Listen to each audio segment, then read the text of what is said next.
Good morning, guys. Renting versus buying. Which is better for you? Stay tuned.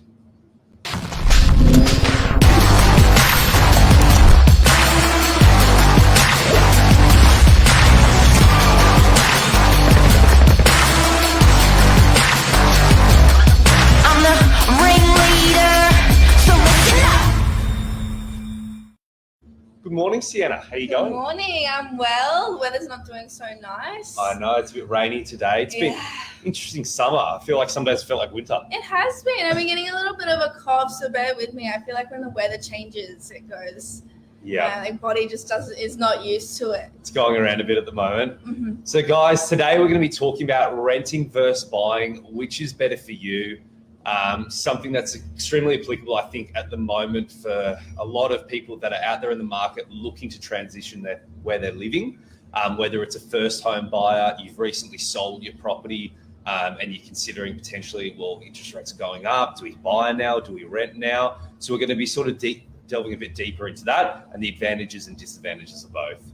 Yeah, so I'm Sienna. I work in the property management team, and Michael is our sales agent. So we're going to go through different perspectives, disadvantages, advantages of renting or buying. Yep. So I'll more cover the buying side, and Sienna will obviously cover the renting side as well. So first of all, where would you like to start, Sienna?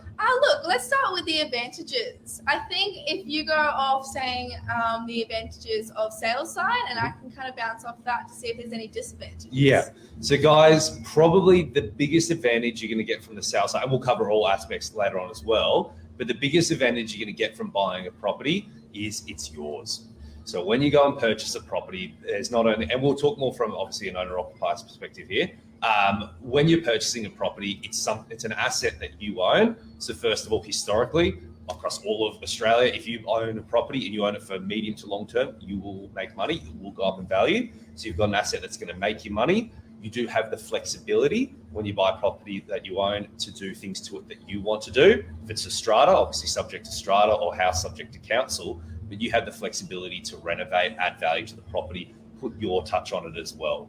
So probably the biggest, I guess, benefit from it is it's an entity that you own, you have control over it. It does come at a price, and I'm sure Sienna will mention that shortly. Yeah. But it's something that you can have complete control over your living arrangements. What is the disadvantage of it, Sienna? Yeah, look, obviously upfront costs, large upfront costs. As a renter, you only use low upfront costs. You put a 2-week security holding deposit down, which can take the rental off the market, and also a 4-week bond security for the landlord. Yeah, so we're talking about from a rentals perspective, to give you guys a little bit of context, let's say you're looking at getting into a house. To buy a house in the Northern Beaches, a nice round number these days is about $2 million. To buy a house, most of the time, you normally need about a 10% deposit plus your on costs. Normally, I like to round that up to 5% of the purchase price. You need up to potentially about $300,000 to be able to purchase a house in the Northern Beaches. Now, you want to go rent a house in the Northern Beaches that's worth $2 million. You're going to be using about, the rent might, let's say, be $1,300 a week for a 3-bedroom place on the Northern Beaches. For a nice 3-bedroom house. Yeah. So $1,300 a week. If you're talking about a month's bond, that's $5,200 plus your 2 weeks rent. We're talking sub $10,000, guys, to be able to get into that property as well. Definitely. And that's also the bond is money you get back as well at the end if you obviously look after the property. So very, very different in terms of initial outlay. Yeah, and another advantage of renting on a rental property in the Northern Beaches is also you don't need to worry about maintenance or repairs. That is required from the landlord. If it's not obviously a wear and tear, for example, if there was a broken oven, it is required for the landlord to pay for that. Yeah, so that's another big downside. Yeah. Well, that's a big point for us. So as a renter, I think that's great. The fact that obviously the landlord's there to look after you. Obviously, if you break it, you fix it. But if there's something that breaks by its own accord, like let's say the oven's getting old and it just stops working, that's something that gets fixed for you. Versus obviously if you own a property, doesn't matter how it breaks, who breaks it. As an owner, you're the one that's got to pay for it. On the flip side of that, I guess from the rental side is the slight disadvantage from it is the landlord has the control over it. So Yes. let's say as a renter, and sometimes we get great landlords, sometimes not as great landlords, but let's say something breaks and the landlord doesn't want to fix it straight away, or there's a bit of a lag in time, or whatever it might be. I guess unfortunately in a rental situation, sometimes you are a little bit at the mercy of your landlord and how quickly they can move to get things done, versus obviously when you're an owner, when you own the property, you'll want to control and do it as quickly as you want to do. Definitely. Look, and also it's not always about the financial sides as well. You know, as a renter in the Northern Beaches, you know, it can be quite difficult, as you said, to purchase a house. You need a very big, large upfront cost. Yeah. It can also be great in a sense of freedom when it comes to renters being able to live in an area that they wouldn't usually live in because of their financial situation. And then the disadvantage for that for Michael is that obviously if you cannot afford to live in the Northern Beaches and buy a house, you wouldn't. Yeah, I honestly, I think this is probably the biggest one for someone that's, because traditionally, if you're looking to rent, you're not really looking to buy. And traditionally, if you're looking to buy, you're not necessarily really looking to rent. You've already got your heart set on one. This is for people that are sort of on the fence with it. And I think that's probably the biggest point that Sienna just made then. It's the flexibility, guys. So when you're looking to rent, some people are in a financial position that they can buy, yet they choose not to. And the biggest reason I see for it is flexibility. It means that you can go live somewhere absolutely amazing, generally probably a little bit better than where you can necessarily afford to purchase. And then in 12 months' time, you can go move states, move countries, go do whatever you want. There's nothing holding you down. Versus obviously when you dig your roots in with a mortgage, it's a little bit tougher. There's a lot of transaction costs involved in terms of moving. And I don't think there's any right or wrong, but I think that's the biggest thing that sort of shifts between what lifestyle you're looking for, because I think it's a phenomenal. So for someone that goes, I want to live in the nicest penthouse in the Northern Beaches, which would cost a ludicrous amount to buy, yet to rent, still expensive, but pennies on the dollar in comparison. You get to enjoy that lifestyle, and then next year you get to go do whatever you want. Yeah, it sounds like a pretty good deal to me. Definitely. Yeah, and also I would say you could also talk about, you know, sorry, I lost myself. What did you want to run by? And then lastly, we talked about, and we're sort of bouncing off here, obviously, advantages and disadvantages of both. I think lastly, the advantage for purchasing is on the financial side. So I sort of touched on it before, but in terms of you are paying a greater amount, especially now with interest rates that have gone up so much, you are doing a much larger outlay for that property in terms of your weekly mortgage.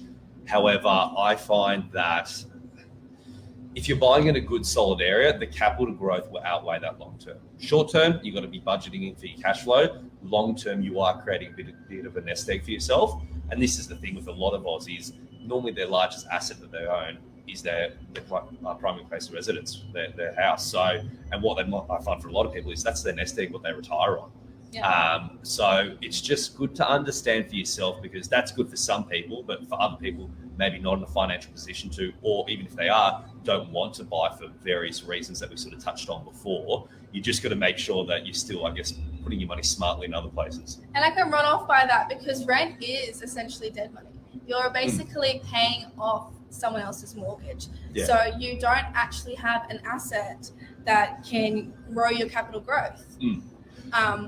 And going off that, Michael, have you anything to add? So, well, that's very true. I guess on the flip side, there is a potential as well. If you're working from home, you can get a bit of a tax deduction on your rents that you're paying if you're working from home, and obviously speak to your accountant. But there are sort of tax advantages and implications from that versus as a primary place of residence. If you're working from home, if you want to try and claim part of your mortgage on the tax, just be careful, because sometimes there's capital gains implications from that also.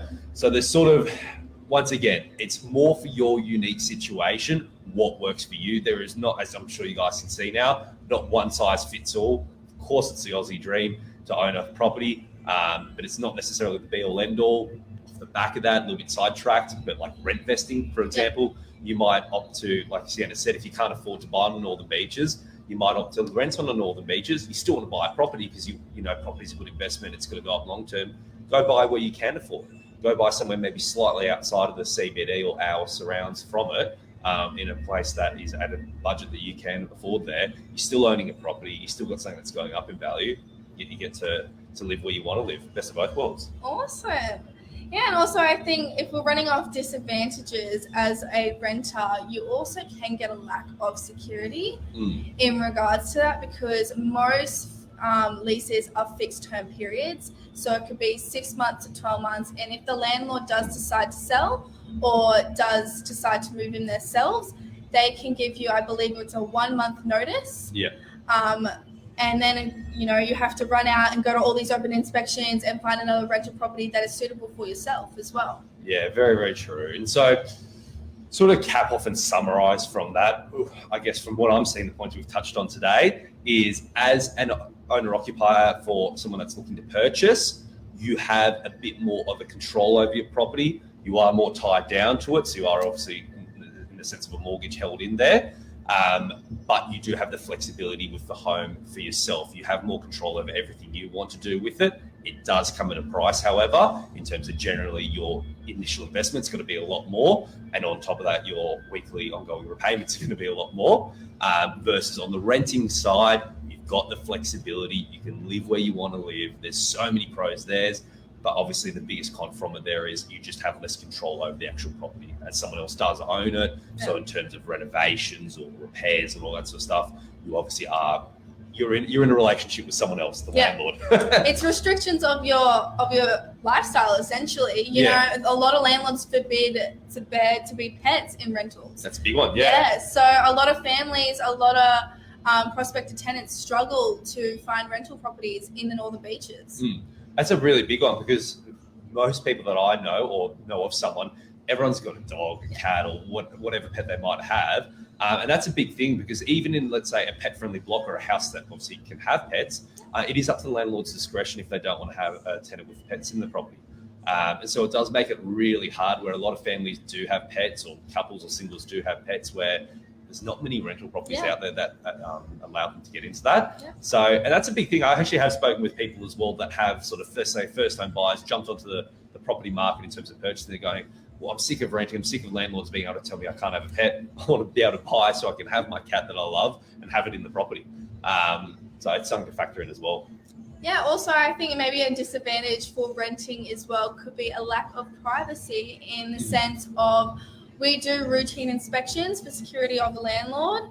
We go into the rental property and we ensure that they're taking care of the property. Yeah, that's very true as well. Yeah. So obviously, as a owner-occupier, a homeowner, you don't have to go through that. As someone that's renting, once again, you have the flexibility, but it comes at a price. So you've got a property manager, you're in a relationship with someone else, not just the bank, and they come through, they make sure the property's obviously in good condition, as obviously it should be that way, because it is the landlord that owns the property. But once again, it's just something that there's no free lunch, unfortunately. Yes. Everything comes at a price. But guys, hopefully that helped you a little bit today in terms of just bouncing off a few points, pros and cons on both sides of renting and buying. I think in the right situation, both very much have their advantages. Upsides, downsides. Exactly. So you just got to work out, hopefully it helped you a little bit if you're sort of on the fence a little bit with it, with what might suit you best. And help you make that decision. Perfect. Anything to add, Senna? I don't think so. All good. Awesome. Thank you guys for watching, and have a great, hopefully not so rainy Friday. See you guys. Thanks, guys.